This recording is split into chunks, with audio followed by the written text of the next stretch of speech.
And so next slide, please.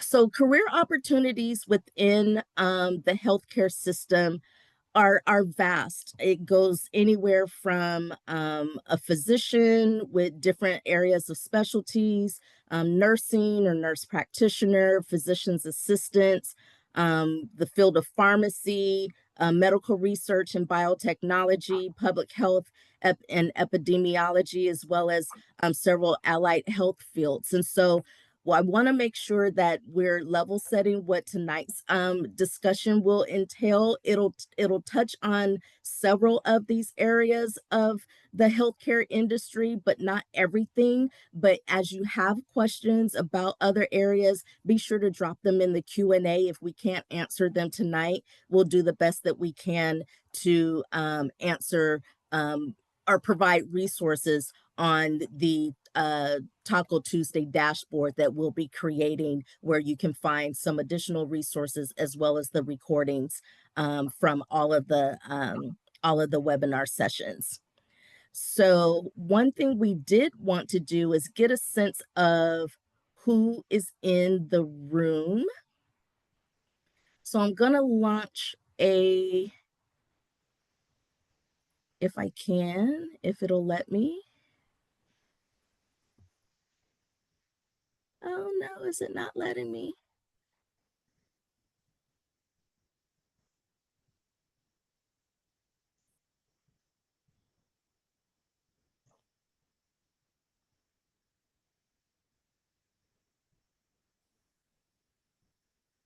There we are. There we go.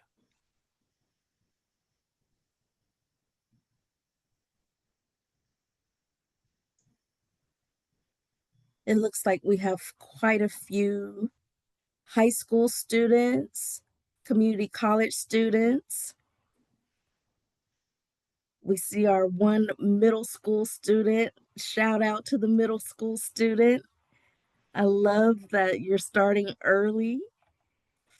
We have a few counselors or teachers in the room as well.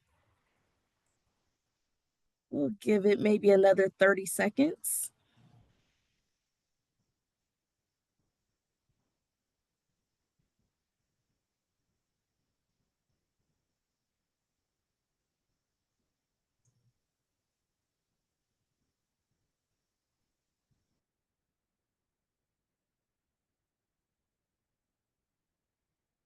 All right, so as you can see, we have quite a few high school students and community college students. So we appreciate you for being here, and we'll make sure that we try to address the questions and information that we're providing this evening that is in alignment with where you are tonight. So now I'd like to introduce our esteemed colleague who is our moderator for this evening's discussion, Mr. Angel Max Guerrero. Feel free to introduce yourself, AM. Let the people know who you are and what you're doing in the space. Thank you, and I'm feeling free, so thank you for the microphone. Hello, folks there in Zoom land. My name is Angel Max Guerrero, and I go by AM. I use he, him, his, el pronouns, and I work here at UC San Francisco. My specific role is I serve as the university-wide Pipeline Outreach Pathway Programs Manager.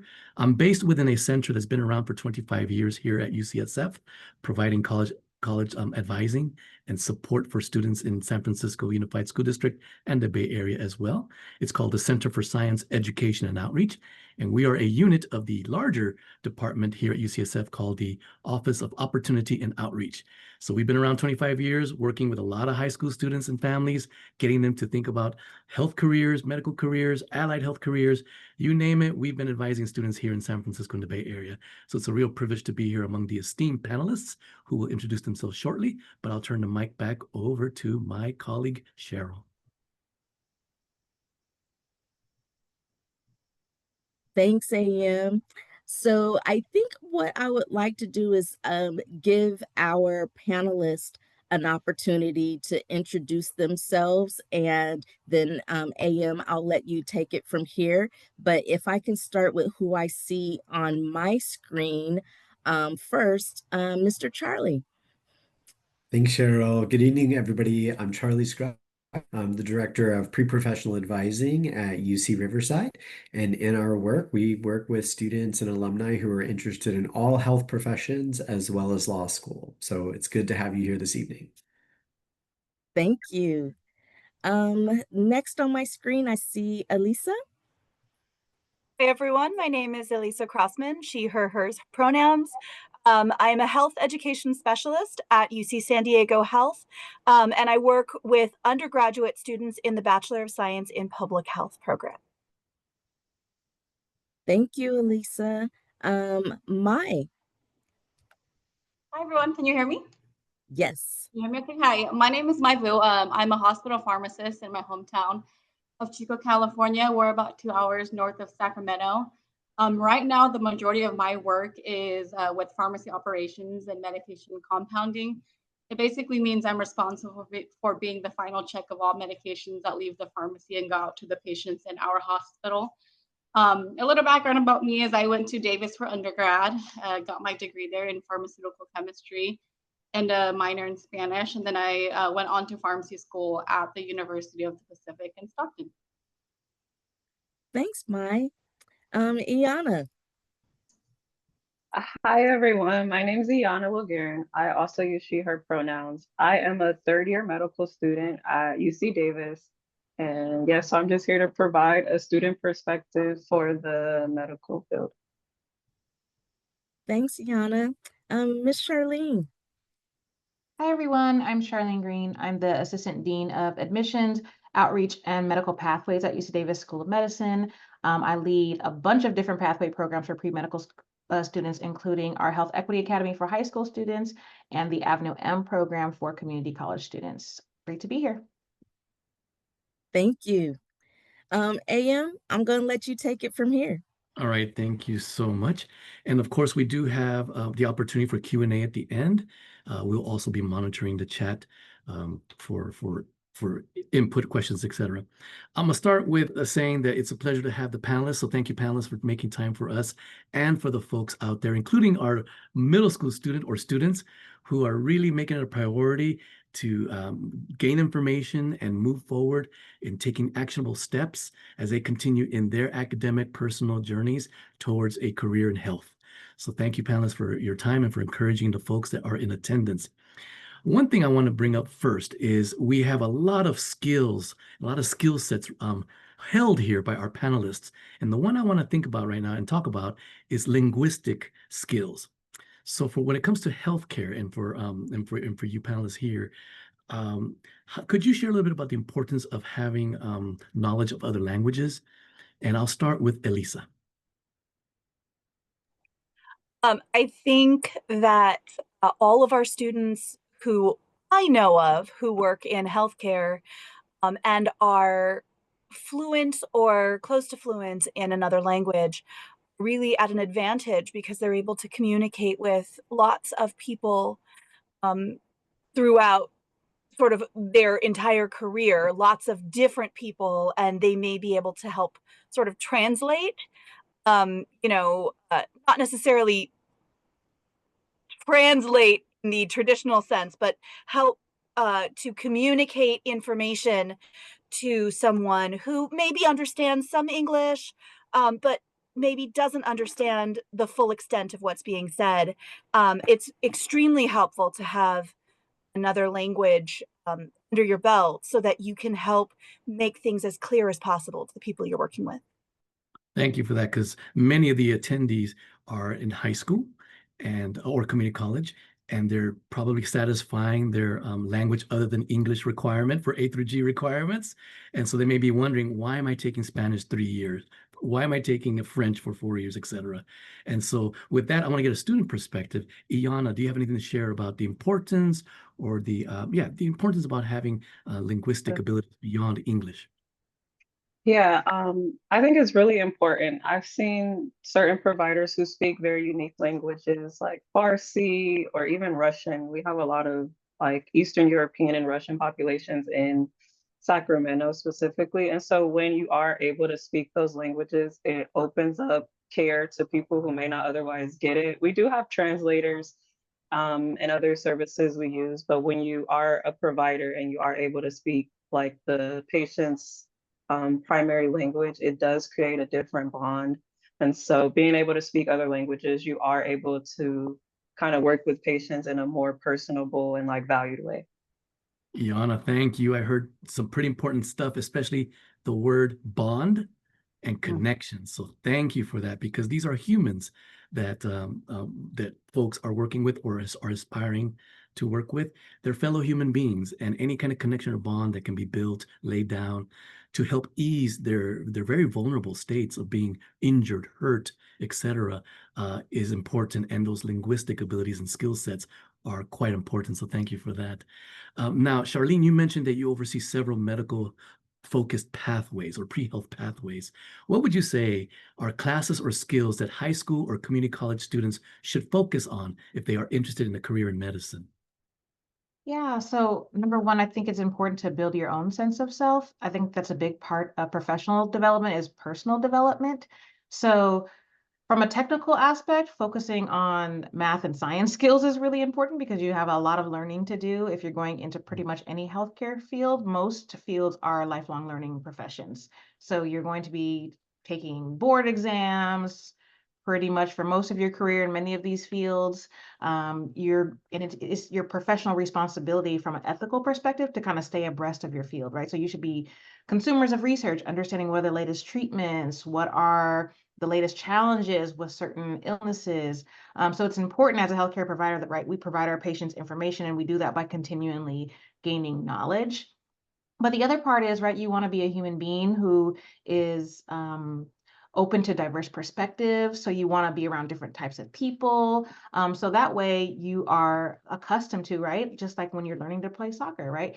It's like you're practicing how to make sure you are being thoughtful of other people's perspectives, cultures, making sure people feel heard. So those are all skills. So people always ask me, what should I put on my application? Whatever makes you you. So if you are a classic pianist or a dancer or you play sports, think about the transferable skills that will help you in healthcare, right? Leadership, teamwork, um, all of those types of things. Time management, really important in healthcare. And also the other thing is writing, right? We all have to write like case notes in healthcare.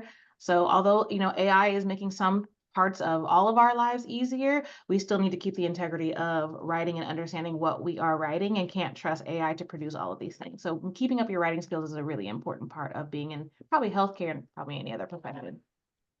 Thank you, Charlene, for that perspective. For the attendees, just keep a note that when you enter any career, especially this one where you're working with people in this particular healthcare setting, bringing all of you enriches your experience and your career, and enriches the way that you connect further. Again, the bonding and the relationship building you do with patients and with patients. Yes. So definitely don't think that you have to be only this super book smart person. You get to bring other gifts and other talents and other skills of yours that can inform how you navigate a connection, especially when you're delivering healthcare to people. So let's go down south to UC Riverside. Charles, what would you say is important in terms of skills or classes that high school students or community college students, undergraduates should be considering now as they pursue a career in health? Yes, absolutely. So I think that there's a wide variety of courses, science and math being an area that is a really great thing to explore in high school. I know many students have the opportunity to take AP classes, advanced placement classes, or IB, International Baccalaureate, or maybe honors courses that are available through your school. Those courses in the areas of biology, chemistry, physics are really helpful to sort of give you an idea of what science is like, and if that's something that's of interest to you, and to discover that early on. And so that gives you an idea, is this something that I want to explore in terms of going down biology, chemistry? Sometimes our students also start looking at science and healthcare courses. or academy courses that might be in dental technology or dental assisting or other areas. So I think it's a really good idea to start looking at those courses when you're in high school. And then while you're doing that, also, you may be taking other courses like foreign language and social science courses. And at that time, you might also start to think, do I want to pursue a science major in college, like biology or chemistry or physics or neuroscience, or I'm really excited about linguistics, I'm really excited about sociology, I'm really excited about maybe a humanities area, and I want to blend sciences in. And that's one of the cool things that you can do about with a lot of healthcare professions is that you can major in science and minor in something else, or you can major in something that's not science related and blend in your science courses such as biology history.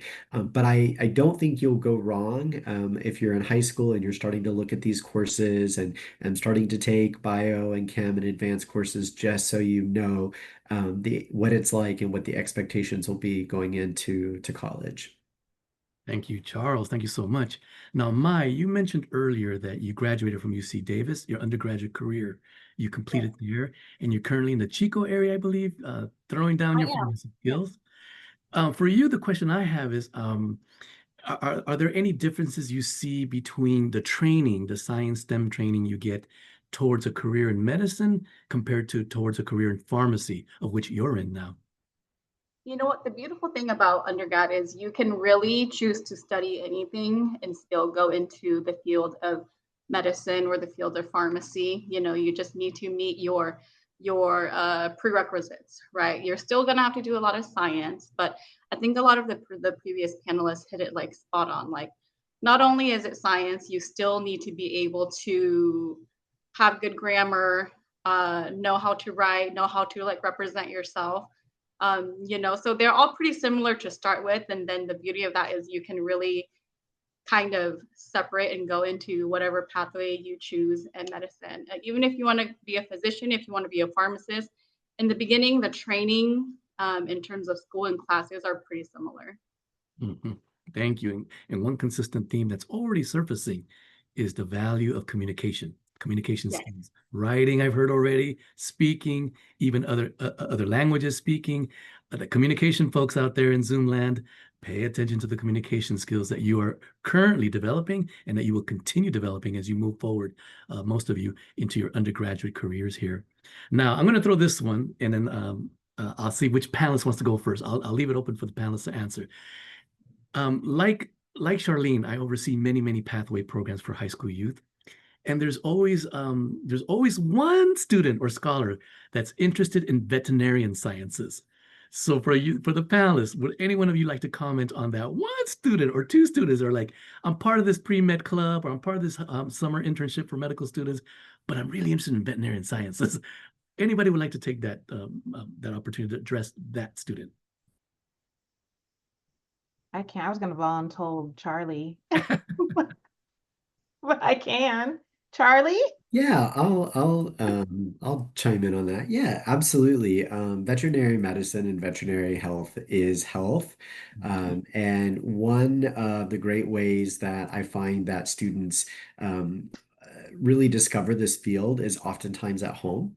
Whether it's a pet or maybe living on a farm or having exposure to large animals and having that care and that need. So absolutely, it is a very valuable healthcare career. And a couple of years ago, I was actually on a grant with the USDA for increasing more veterinarians in our country.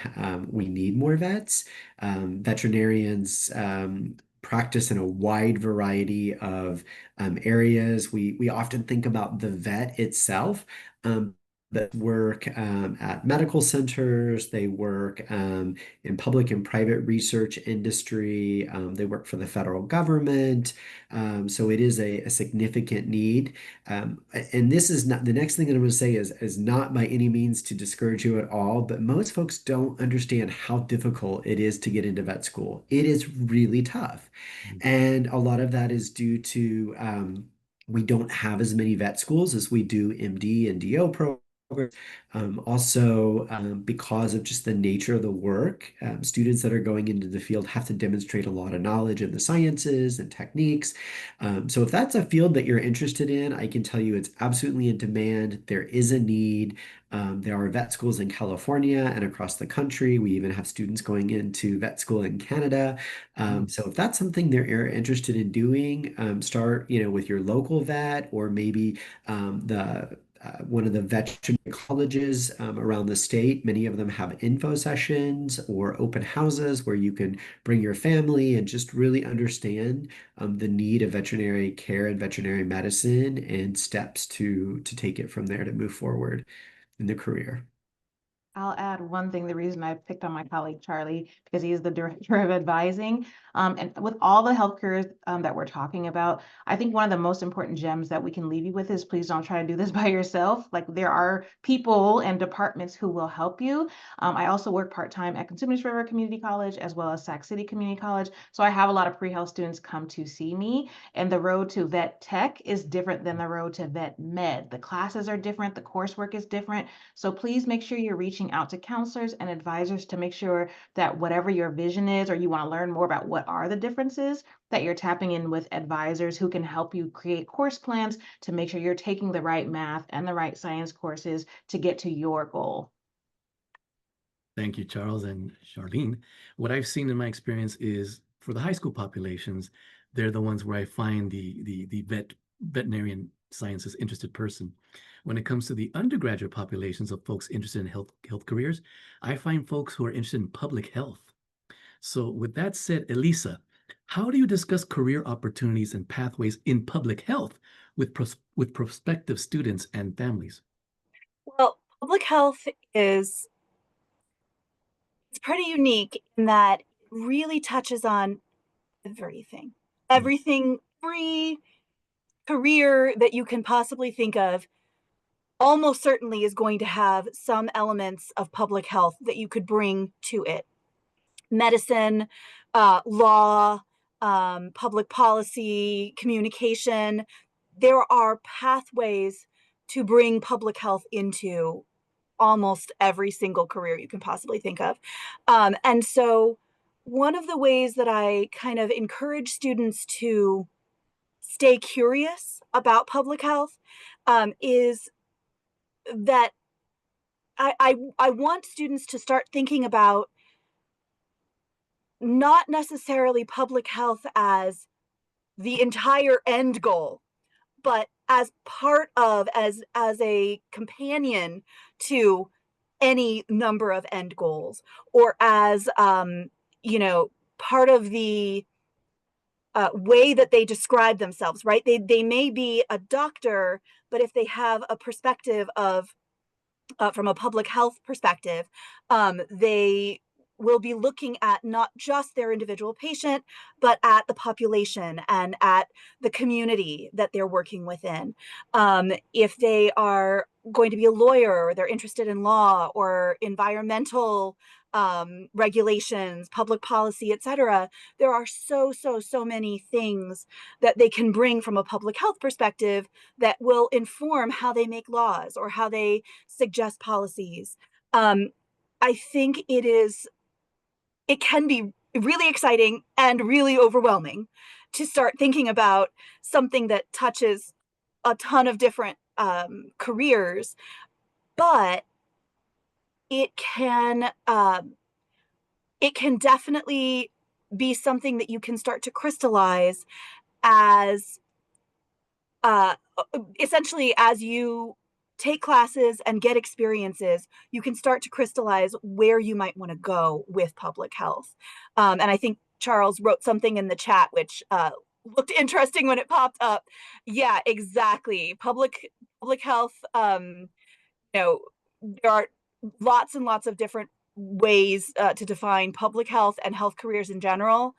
And I think that it is important to stay curious and to stay open to pivoting and to learning more as you go. Thank you for that, Elisa. And so now, attendees out there in Zoom land, We've heard about the medical career, of course. We've heard about veterinarian-related careers. We've heard about public health. And also, I'm going to direct this to Charles, since you were we were reminded about your role as director of advising. Charles, what can you say to the group out there, to the attendees out there, about allied health careers? Yes, absolutely. Allied health is probably one of my favorite areas to talk about because it's so expansive.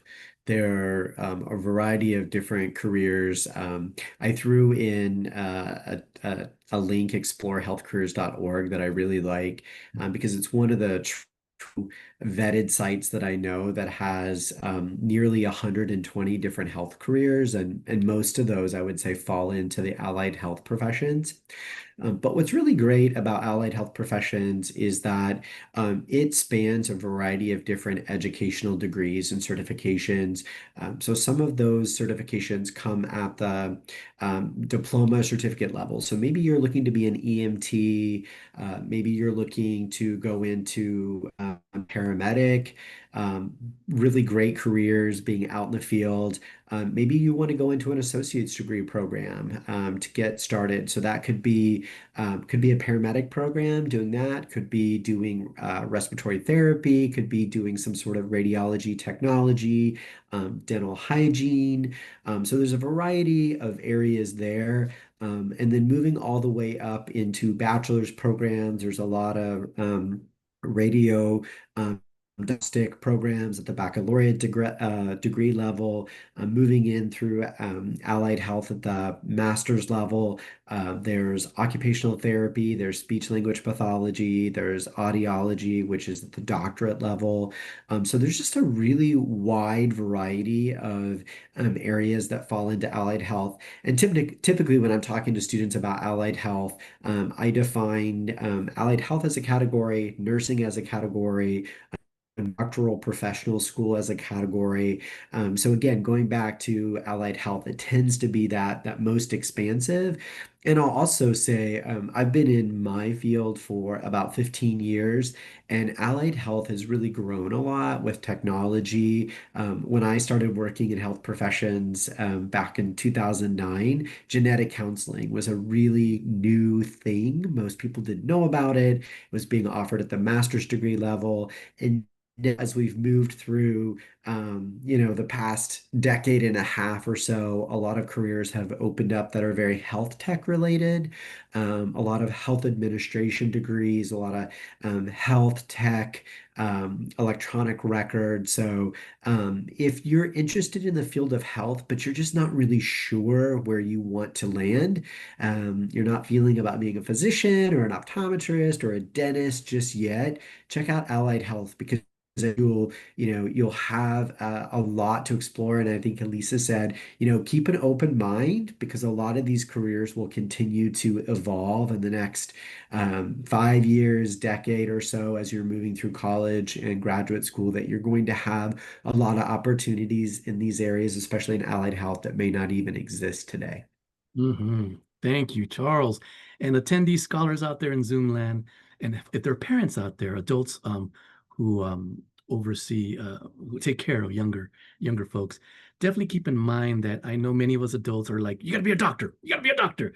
But the healthcare field is so expansive. And now with just this conversation thread that Charles took us with, allied health in particular, there are many, many, many options for a person, especially a younger person, to begin exploring and considering. So thank you for putting those websites there, Explore Health Careers, etc., for folks to consider and follow up on later, and to just get an understanding that it's not just a physician that's out there that could be a fulfilling, rewarding career for one. It could be many, many other considerations within the healthcare umbrella of careers and vocations. So now, because I've seen Charlene and Charles have a good tag team here, I'm going to present this next question, and one of you can decide who to go first, which one to go first. Could one of you comment about mental and behavioral health careers? Because that's another area, Charles, that's been exploding in terms of opportunity, especially here in California. So let's see which one wants to tag team. I'll take that one. I actually am a licensed marriage and family therapist, and I'm a psychologist. So I teach psychology at Sac City Community College, and I've been doing mental health for probably like 12 years. So when I first came to the School of Medicine, I was there to support students as the career wellness advisor, and then kind of moved up from there. But yes, as we're talking about just all careers in healthcare too, it's so important for all of us to know what each other does, right? Our scope, so we can best help the patient. So whether you're the physician, nurse, respiratory therapist, we have to understand each other's scope so we can best serve the patient. So number one is all about the patient. With mental health, there's lots of different ways you could go. There's a social worker, licensed clinical social worker. So you're doing more either social welfare, or you're doing either clinical mental health. Licensed marriage and family therapists are really about intervention. And then psychologists can do like assessments, so can do psychoeducational assessments depending on what their specialty is, or can do other assessments in mental health and diagnoses. And then there are, if you want to get a MD and go into mental health, you can be a psychiatrist, and that means you can prescribe medication. So there's lots of different avenues in mental health as well. So you have to really decide kind of what is it that you want to do. Are you wanting to really do like more life coaching? Are you wanting to do direct therapy and intervention? Are you wanting to do medication prescription and regulation? Are you wanting to do assessments, et cetera? So there's some other things in mental health too as well, but those are the main kind of core group. Woo, thank you. Charles, do you care to chime in or compliment what was said so far? No, I think Charlene is great and hit it right on the mark. And again, those careers are growing. Thinking back to when I started in this field, we didn't have a lot of students coming in and talking about these careers. And I can say since 20s, really since COVID and the pandemic, we have seen a lot of students come in, which I think is really great, to be able to have this conversation and talk about careers in mental health, because that's needed. There's a need across the country for this area, and so I think it'll continue to grow. And I think it's really great that our students have interest in this field. Absolutely. Thank you, Charles and Charlene. And I imagine as well, going back to learning and knowing other languages within the mental health, behavioral health realm is just as critical. Yeah. All right. With that said, Iana, I want to bring you back in. You mentioned that you're a third-year School of Medicine student at UC Davis. What would Iana of the third-year medical school experience at UC Davis tell the third-year high school student, a junior Iana? Oh, that's a good question. Okay, what would I tell myself? As a junior. As a junior in high school, I think kind of some of the things that have already been said is really kind of going for those harder science classes and kind of really being able to learn as much as you can in high school, as far as like biology, chemistry, and depending on just what your school offers, I think like learning as much as you can early on is very helpful, because as you progress through medical school and like undergrad, it's really only building upon like the foundation. So I feel like that would be the one thing. And the other thing is there's just so many different ways you can become like a physician, a nurse, and go through all of these different career paths.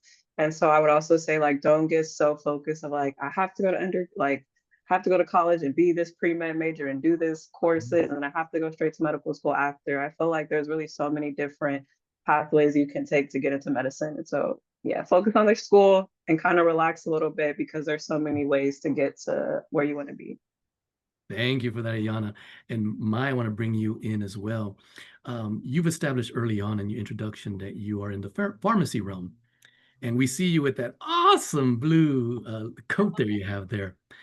How does that feel for you now that you're actually wearing that blue lab coat and you're actually a pharmacy related professional compared to when you were in high school and you were just thinking about it, talking about it, visioning about it? How does it feel now that you're actually in the field and wearing that blue coat there? It's a little unbelievable at times, because I remember so clearly the anxiety of it, being that young and constantly like Iana said it beautifully, like always thinking that you have to have it figured out. But my biggest advice to, you know, our high school students and even our community college students right now is to don't do it alone, right? Don't do it alone. Find a counselor, find someone in the career path that you think you're interested in, and go hang out with them for a day, right? Like that's what I ultimately did, and found out what I liked and didn't like, and things will work out. yeah, it feels great, but I'm getting a little sidetracked, but it feels great, but it's a lot of hard work to begin with, right? Like when you're in high school, when you're like a sophomore, a junior, it's when you're at the beginning of college, it's a lot of hard work right now. Don't do it alone, and just keep going. Thank you for that, Mai, and thank you for those that previously surfaced the advice there, the pearl of wisdom about not to do it alone. I come across that in my career with students, either high school students or undergrads, where I remind them that some of the most successful people are the ones that ask for help. So even though you may find yourself out there in Zoom land as very high performing, high achieving students, whether in high school or in community college or undergraduate spaces and places, the most effective people I've seen are the ones that ask for help, because I know after my 35 years of experience counseling, advising students, that you think you got it solved, you know how to do it, you can do it quick, you can whip out a 20-page paper in a day, but the demands on you change academically, you change as you continue developing as a scholar and as a young person, and there's going to be a point where you need help, and you're going to have to ask for that help. And I just want to tell you right now, as the host, that there is no shame in asking for help, echoing this comment we've been getting and that Mai just surfaced about don't do it alone. There's no need to suffer in silence. There's no need to be alone.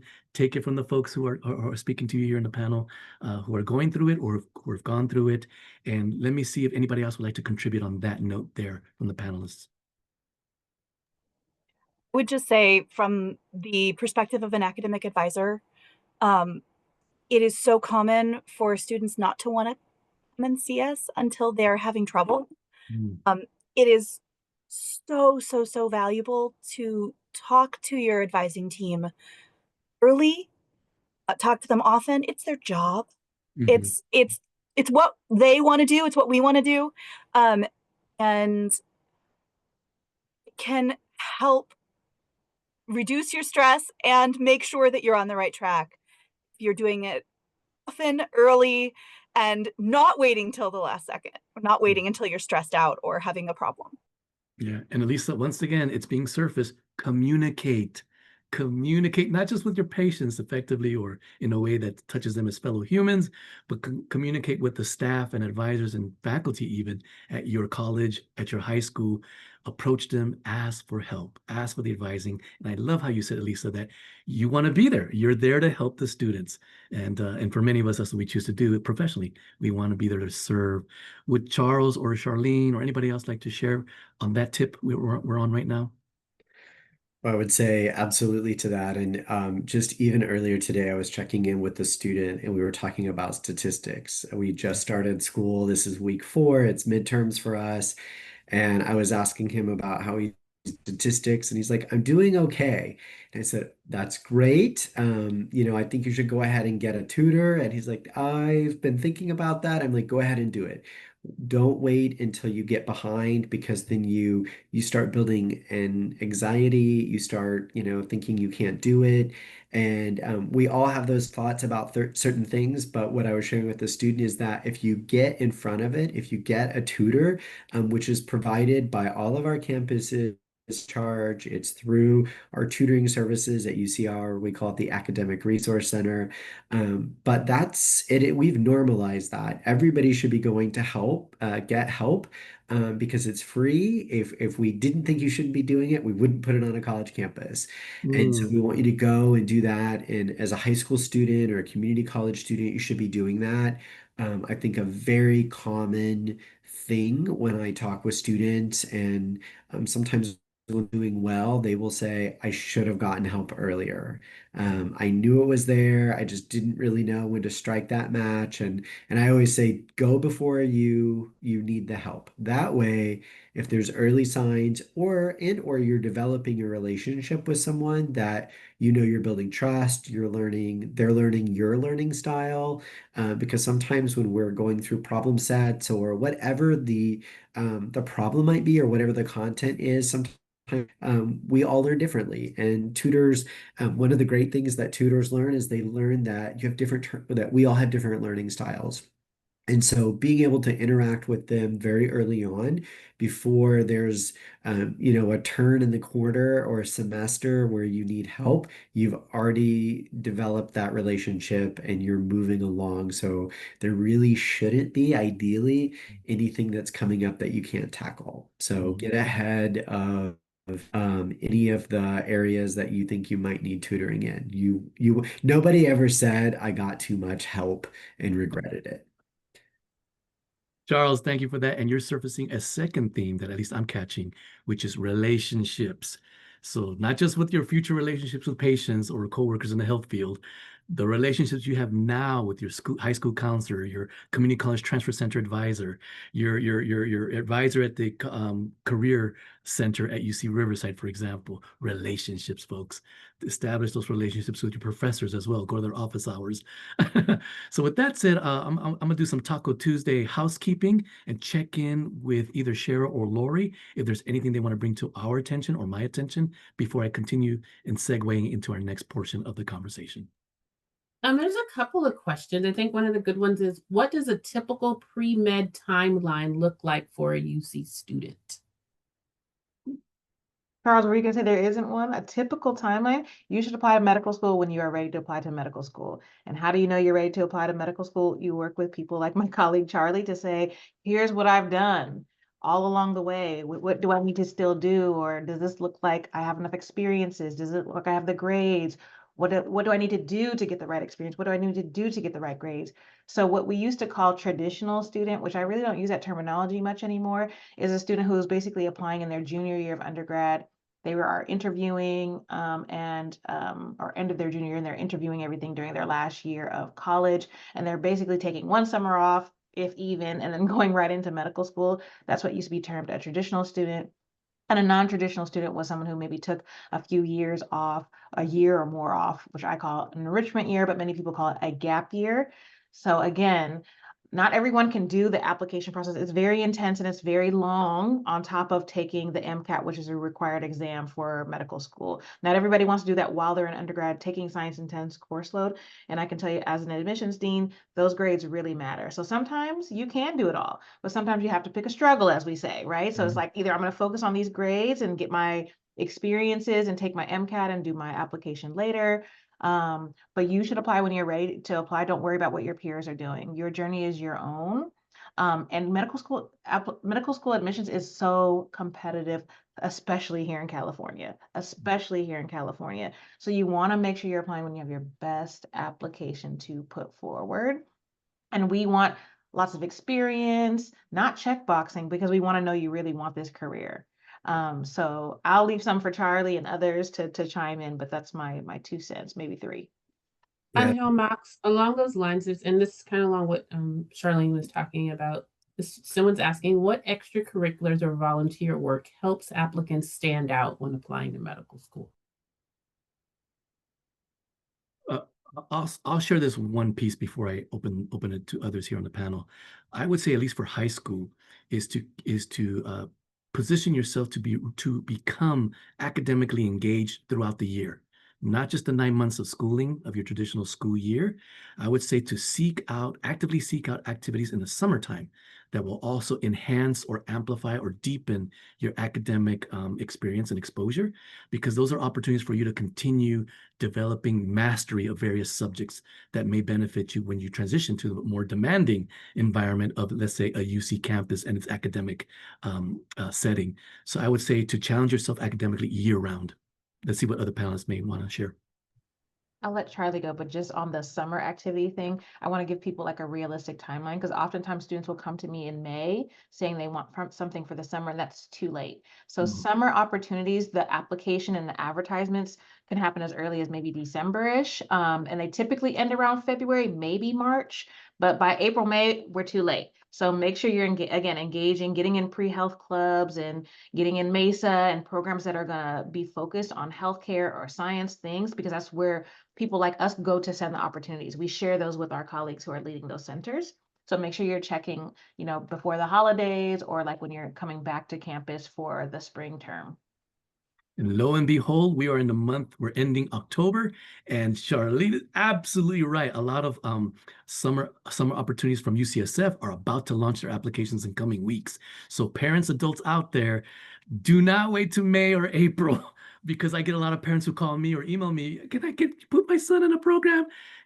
Sorry, Charlie. So thank you Exactly. for surfacing that. So, well, I will say just in addition to that, I think that there's so many opportunities. We talk to students, we lay out there's clinical, there's service, and there's research. And it's not too early to start looking at some of these opportunities. I'll start off with saying clinical. So a lot of students, I see a lot of high school students, they'll come in and they'll want to know, how do I get started? And most hospitals have volunteer programs. And they may require you to be 16 or 18. They may also require you to have some sort of check or a letter of recommendation. That's a good way to get started. Sometimes you can do those in the summer, sometimes you can do them throughout the school year. I really like students to do things in the school year because you have more experiences and you learn how to blend things as you're taking classes in high school. Maybe you're involved in athletics or like show choir or other activities. And then you're learning how to manage your schedule. You're learning time management. You're learning how to be organized, structured. And so I think looking at a local hospital or somewhere that's easy for you to access. I also think I'm really passionate about just serving those who are sometimes forgotten in skilled nursing facilities. Um, Nursing homes are always looking for people to come in and volunteer, and that's a way that you're getting some clinical experience. You're also get a community service experience. You're really helping someone who may not have a lot of visitors come and see them. And I think that's just a really humanistic, kind thing to do. And then kind of scaling it up in the chat, one of my colleagues put in UCR School of Medicine pathway programs. There's also pathway programs at Davis and San Diego and San Francisco and UCLA.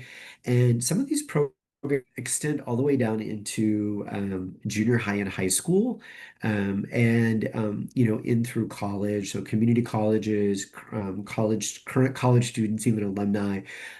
So check out some of these links. And look at like early start academies or summer programs that are geared for K through 12. As my colleague Charlene mentioned, a lot of these programs, they timelines are early and they fill up really early. There's a lot of students that are interested in these programs, and they're ran very well. Oftentimes, they may even provide like a stipend, or they may provide breakfast and lunch, or there may be a stipend that, when you go to apply to a health professions program, they may cover some of the program fees or application fees. So it's really good to check these out. And hospitals in your area, just to kind of get your feet wet, or skilled nursing facilities, nursing homes, assisted living facilities, and then programs that are affiliated with UC across the state. Again, a lot of the links here are posted, and check these out. Great ways to figure out if this is something that's for you. And then also with the links that are posted, it can also be a great way to do some college shopping. So if you're, looking to figure out the difference between UCLA and UCR and UC San Diego and UC Davis, sometimes having a summer program will let you figure out, do I really like that campus? Is that a place that I want to spend the next, 2 to 4 years? Or, maybe I want to go south. Maybe I want to be in the sunshine all the time, which is where I am. And so taking a look at those and taking advantage of those can be a great way to help clinically, as well as just figuring out where you might want to go to college, even grad school or professional school in the future. Thank you for that robust response, Charles. Now, for Iana, I want to go back to you. How are you preparing yourself to navigate the emotional challenges of working with people who may be facing serious health issues? You're currently a third-year medical student, but that's coming for you. How are you preparing to navigate that? Yeah, I don't even think it's coming. We even are already seeing a lot of that right now in third year because I am working with patients and I'm Mhm. on my psychiatry rotation. I think it's a lot of different things. Like you have to, I seen someone in the Q&A ask about like work-life balance. So that's one aspect, making sure you're taking care of yourself. If that's trying to participate in your hobbies, just going to sleep on time, having a therapist, things like that. And then also, I feel like at my school, especially in certain rotations, they'll provide like emotional support and emotional outlets to help people kind of discuss and navigate and work through a lot of the challenges. But I think another thing is just having experience. I was one of the students who is not very traditional as far as medical school. I took a lot of time off. And so I think working in other fields, like I worked at a nonprofit before, and having experiences outside of medicine are also helpful as well. So by the time you get to medical school, it's not like your first encounter with people who are really vulnerable and having a lot going on. Thank you for that. And Maya, you're actually practicing in the pharmacy field right now. So for you, what would you say is the importance of communication and teamwork in your realm of work? Um, Teamwork and communication is really, really important because healthcare is not an individual sport, and healthcare is uh, not something that you can just kind of sit back and observe with. You rely on so many people in so many different roles in healthcare to just do your job. From EMTs who are bringing patients in, who are taking history, to physicians who are admitting patients and diagnosing, to nursing who is at bedside giving medications, to RTs who are giving breathing treatments. You rely on so many people to do your job, and so to be able to communicate and to be able to build rapport, um, and to just be a small role for even them to do their job. So definitely having interpersonal skills and relationships is really, really important in healthcare. Thank you for that. And there's the buzzword, relationships, interpersonal communication skills. Now, Elisa, I'm gonna have you bring this to a close for this segment before we turn it over to our wonderful leaders, Lori and Cheryl. Do you have a sense of earning potential for careers in public health, Elisa? Just like many careers that are where there's a wide variety of opportunities and options, um, there's going to be a wide variety of earning potentials. I would say that typically speaking, the more education that you get, the more earning potential that you have, but that's not always the case. I will say typically people that are going to be working in industry, so healthcare industry, for example, healthcare administration, for example, maybe will have a higher earning potential than someone who may be working in a nonprofit. Um, but I would say that if you are particularly concerned with earning potential in the field of public health, you'll want to get a graduate degree of some sort. There are public health careers that you can obviously do with a bachelor's degree. There are, since public health touches on so many things, but if you wanted to earn more, you would want to get a graduate degree, MPH, an MHA, a PhD, Dr. PH, etc. And that would be sort of my focus is if that is your main concern, then you would want to make sure that you researched different opportunities for graduate study. Thank you, Elisa. And with that, I want to thank the panelists for hanging in there with us for this portion of the program. I'll turn the mic over to Lori and Cheryl. We still have time for additional questions. So, Angel Max, we have a question. If you are unsure about whether you want to go to medical school, dental school, or PA school, what would you recommend a student major in? Go ahead, Charlie. Yeah, I would just say choose the major that the student is interested in. Pretty much.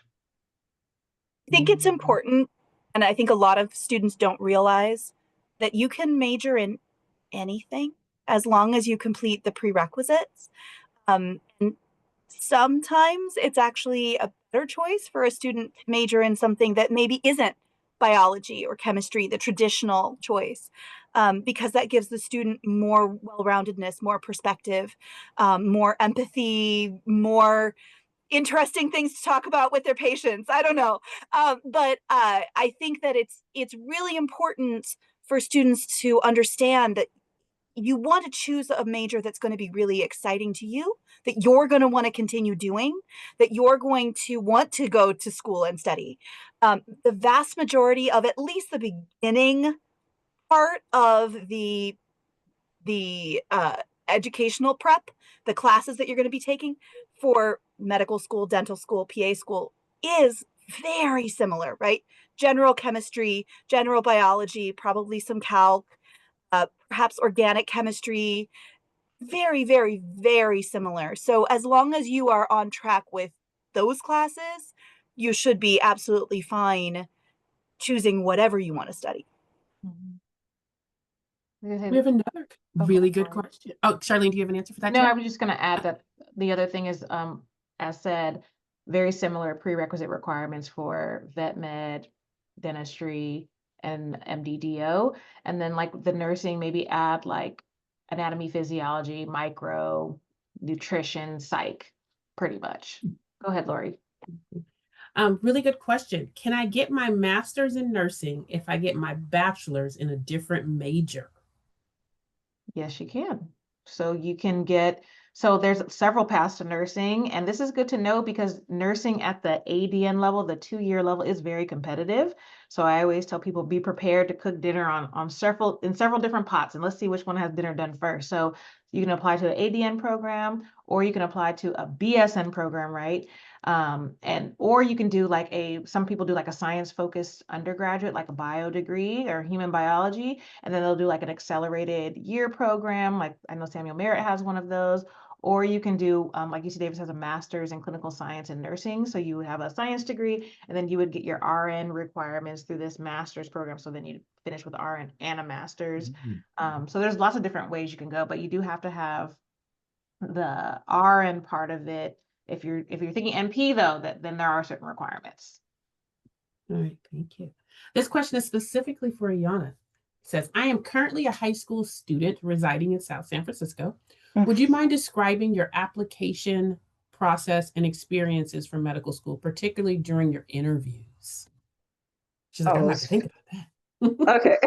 The whole process. So specifically the interviews. So I feel like the interviews are one of the kind of easier parts of the application because a lot of the interview questions are standard and there's like certain formats and answers that you can kind of think ahead of time and you can practice and you can prepare for.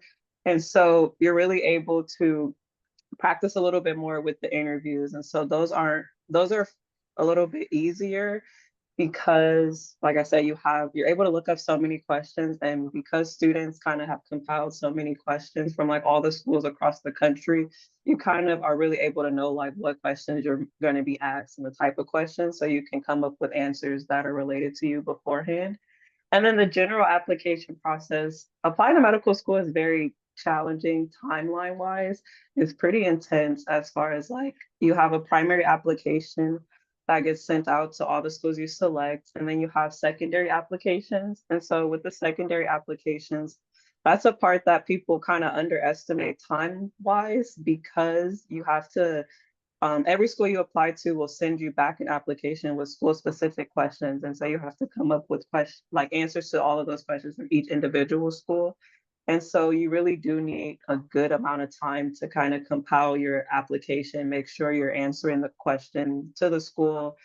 And so, yeah. And then I think the interviews are a little bit easier than the actual like essay writing part. That's why Dr. Green was talking so much about grammar. Like you will write a lot from the application throughout school while you see patients. So it's really important to be able to like excel as well in like English and literature.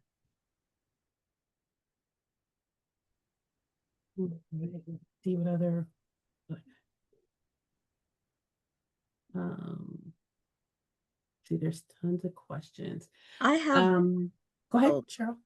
so it wasn't, I answered it in the chat or online, but I wanted to elevate it here because I think it's important for people to for students to understand that whatever the minimum requirements are for any of these pathways, you probably need to exceed whatever the minimum is. So one of the questions was around how many hours um, of veterinary, service or working with animals do they need to get into vet school, or could they do volunteer hours in a nursing home? So I went to the School of Vet Med for UC Davis and saw that the minimum requirement is 180 veterinary medicine or veterinary hours, but the average for the class of 2026 was over 2,000 hours.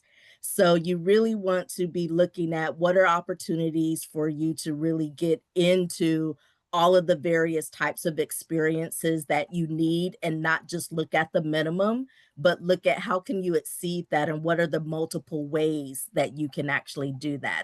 And I think that would be helpful. But one of the other questions related to that I did want to elevate is someone was asking about, well, what should they be doing in high school to be competitive as a medical school applicant? And so kind of what is that timeline, and what are medical schools really looking at? Is it, the 4 years of undergrad? Is it, do they go all the way back into high school? So what does that timeline really look like where students should be honing in on their preparation for med school? Well, what I would say on that is we're not really looking at high school unless you have like a national award. High school activities are important because they can give you kind of a jump start on getting opportunities in undergrad. Right, if you have previous experience with things. I always tell people, learn how to do stuff people hate. Like, I do not like submitting IRBs. I do not like lit reviews. I love to pay people to do that stuff because I do not enjoy it. So if you get good at stuff like biostats, like stuff that people like me don't like, that's a great way to get in the door and become like an expert in that area, right? So again, high school stuff can give you some exposure to where it can help you really explore, right? Because nobody knows exactly what well, I won't say no one. Most people don't know exactly what they want to do by the time they're out of high school or even in undergrad, but kind of that exploration is going to make you more articulate, communicate better, and be able to navigate while you're in undergrad some opportunities probably better than someone who's done nothing at all, right? But we're not looking at pretty much any high school things unless you were like, had some like national, like really special award. Thank you. We have a really important question. What resources would you recommend to prepare for the MCAT?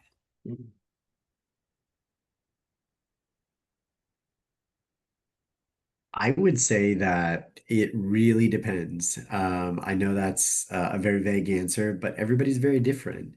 I mentioned earlier that we all have different learning styles, and I would apply that to preparing for the MCAT or the OAT, which is for optometry school, or the DAT for dental school.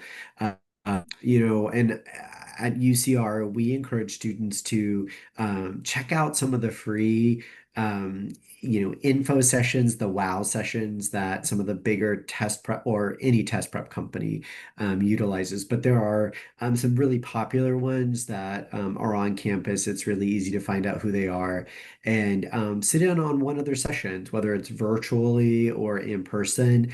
And if you like and you're learning what you're seeing, that's great. A lot of my students, and I think this is probably common for many advisors and pre-health students, is they're using a variety of things. So they might be using Princeton Review for this, and Exam Crackers for that, and UWorld for this, and Anki cards for that. So then it just becomes like a whole, plethora of things. I would say it's kind of like getting an outfit together. You have some people that only want to wear like Chanel or only want to wear like, Nike apparel. And then you have some that they're going to have a blouse from this, a this, a pant from here, shoes from here. They're gonna have a bow tie, they're gonna have a necklace, they're gonna have a whole assortment, and that makes their whole outfit, and they feel really good about how they look. And that's what I think a lot of people really do for preparing for these tests. It's just feeling their needs based on, their learning styles. Can I make one quick add? I have this other gem. I say, don't take the MCAT for funsies. This is a long test. It's like 8 hours. It costs money. And there are plenty of practice tests out there. I think AAMC has a practice test too. So you should be scoring close to what you want to score. And again, you should work with your advisor to figure out where you should be scoring. What's a realistic number for you? What is your baseline? So you can see where you need to improve. But medical schools see every single attempt of your MCAT. Every single attempt. So when you take it for funsies and you got like a 4th percentile or 12th percentile, we will see those things. So you want to make sure that you're not just saying, well, I'm just so frustrated with studying, I'm just going to go ahead and take it and see what happens. That is not the move. So make sure you're working with advisors to ensure that you are prepared as best you can before the MCAT, before sitting for this very long, very hard to schedule. I'm not even going to go there, but very long, very expensive, very hard to schedule exam.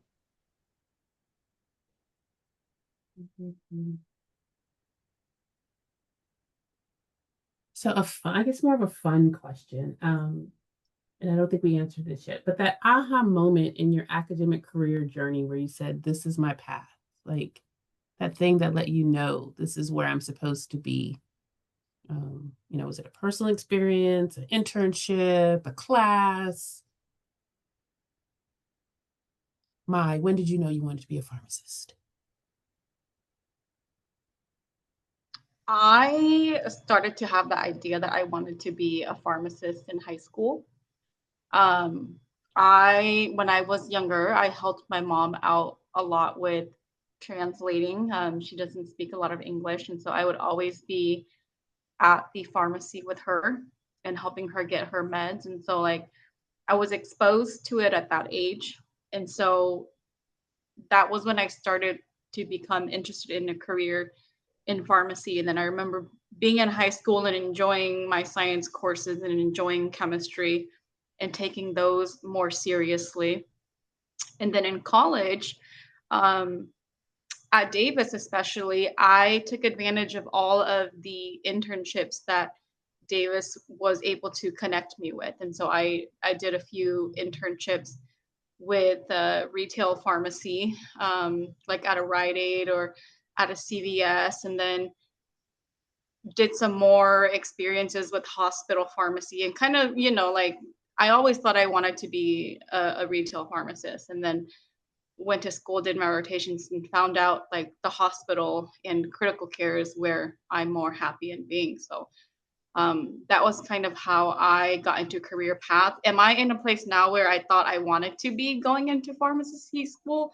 No, and that's okay too, to change your mind later, right? To kind of learn what you like and you don't like along the way.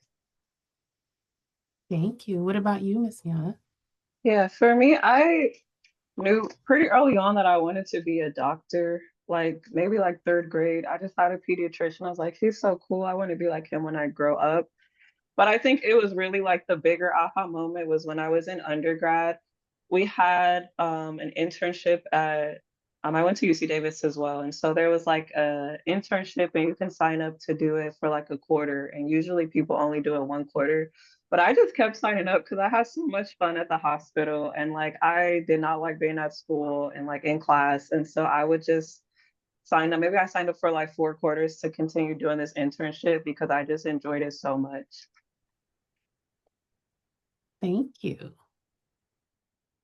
And for the folks that are working in, I would say, medicine by proxy, supporting students, Ms. Charlene, when did you know this was like your job to help students get to medical school? Gosh, I'm like a chronic imposter syndrome person, but I feel like I have a different journey. I'm from South Stockton. I'm the first in my family to go to college, even. So I had a lot of people really honestly encourage me and believe in me. So who you surround yourself with is important. Your friends, your family, positive mentors. that is really, really significant. And for me, that's pretty much made my whole career. I started off in nonprofit, helping people find jobs who were reentry individuals. So they had been to prison, they were displaced homemakers, they had a really shaky background or employment history. And so that's why I kind of learned that I like helping people figure out what they want to do with their life. And I think that's what led me to counseling and therapy and teaching. Also, quick plug for teaching. Whatever you decide to do, always think about becoming faculty. So be the teacher you wanted to have, or be the teacher that you had that was great. So that was kind of my journey. Is I actually really had some incredible mentors who just saw my work ethic, and I knew nothing about the journey, but kept lifting me up and kept pushing me towards opportunities. And they were okay if I didn't always do it perfect or I failed. They kept giving me opportunities until I got to where I am. So I'm just really lucky to have great people around me. Great, thank you. So we have a few minutes on Max. So we're going to ask that all of our panelists, first, of course, a big thank you, but asking all of our panelists to leave our students and counselors, parents, teachers out there with just short words of wisdom as these students consider their careers in medicine as they journey through middle school, high school, the community college, the university system, maybe parents in the workforce who are thinking maybe a career pivot. But what's those words of wisdom that you want people to remember when they think about, I can make it to med school, I can make it through med school, I can become a nurse, a doctor, a vet, whatever you want to be. Think about that. Take a moment to think about that. And then Max will round robin before we wrap up. All righty, let's take those few moments. And what we'll do is we'll go in alphabetical order. So let's see. Charles, Charlene. Charles, Charlene. What I was thinking of, what first came to my mind was kindness and willingness will always be your map through life. You'll be surprised how many opportunities you get by just being a good person, being kind, and then the willingness to say, I'll try something I haven't done before. Again, I'm a therapist. There's nothing about me that I never, like when I was young, like I want to grow up and run stuff at a medical school. So again, kindness and willingness to do things maybe you haven't thought of before for yourself will give you a lot of great experience so you can discover like who you are professionally and personally. Thank you. Charles. Yeah, I would say just to follow up on that is really be true to yourself. Sketch out what you're interested in, things that you really like. I know our society also often gravitates toward money and things, and I would just leave that to the side. Do some sort of, journaling or writing or penciling of things that make you happy, and that you would enjoy going and doing, whether you're in, middle school, high school, and your work career is going to be 40 years, because that's what generally for a lot of careers, that's what that is. To someone who's making a change in their life right now. Our society is full of people who know what they want to do early on, and full of people who are career changers all the time. They've changed careers once, twice, three times, four times. So be true to yourself, have fun, be honest, work hard, and you'll succeed no matter what you do. Thank you, Charles. Elisa. It's funny, Charles, that you were talking about, writing out the things that make you happy and that you want to do, because that's probably the advice that I give most often to my students, is just start sketching out what that looks like for you. But my pithy sentence is just to stay curious and be open to changing minds, because so often we feel like we have to go with the very first impulse. We have to go with what we think we have to do. But there are so many careers out there, opportunities out there, if you're open to them. Thank you so much, Elisa. Iyana.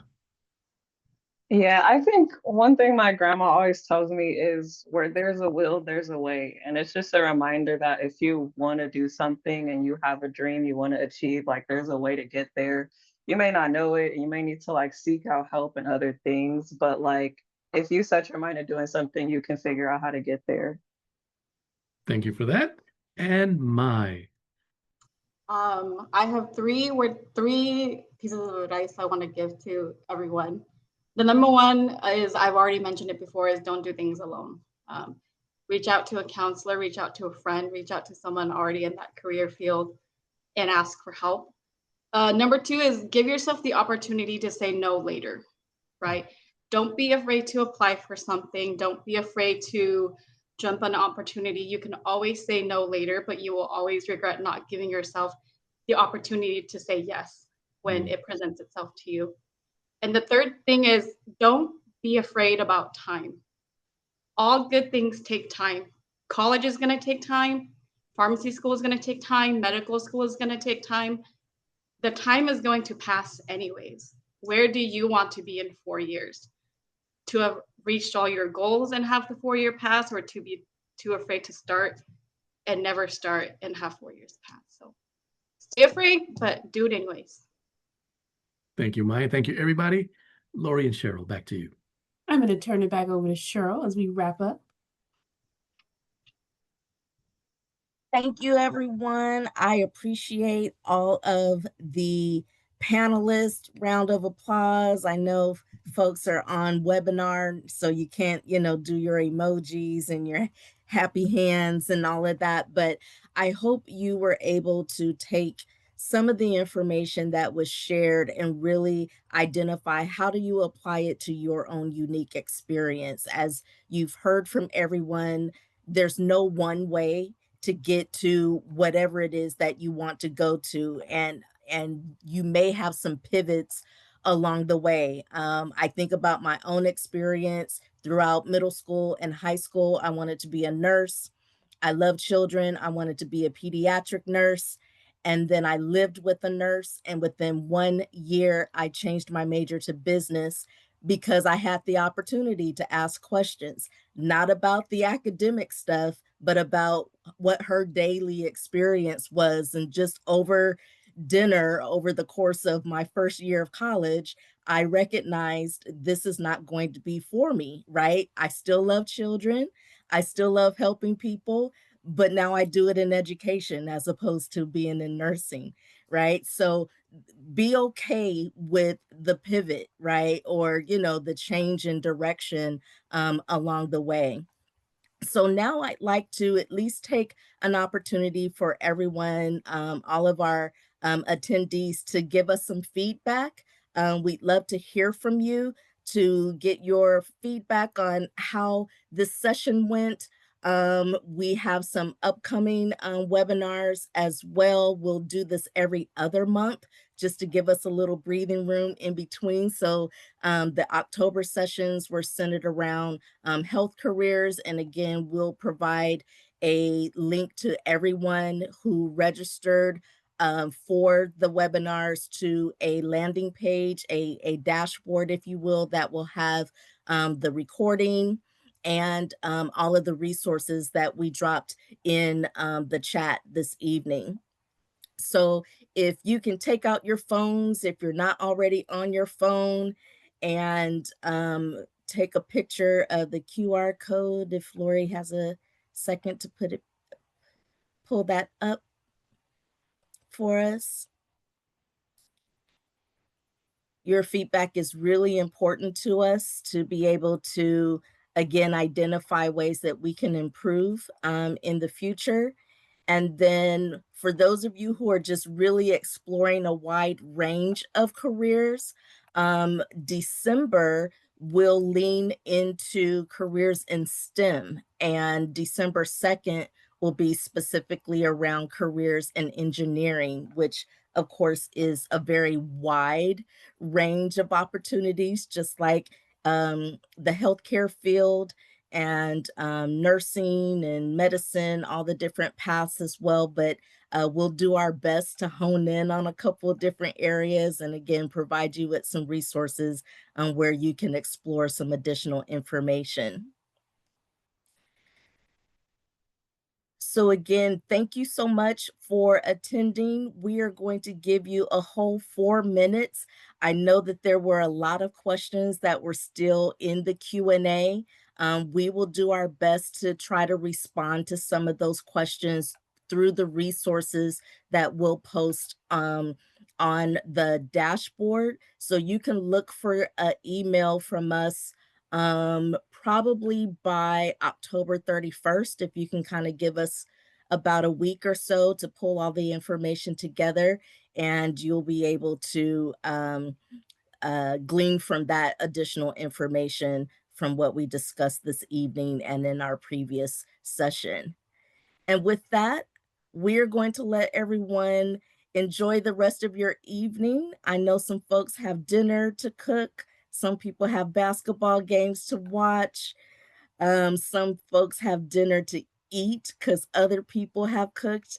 In honor of Taco Tuesdays, I hope you get your discount, you know, your street tacos, wherever it is that you enjoy getting your meals on Tuesday nights. We want to release you to be able to do that and appreciate you for joining us this evening.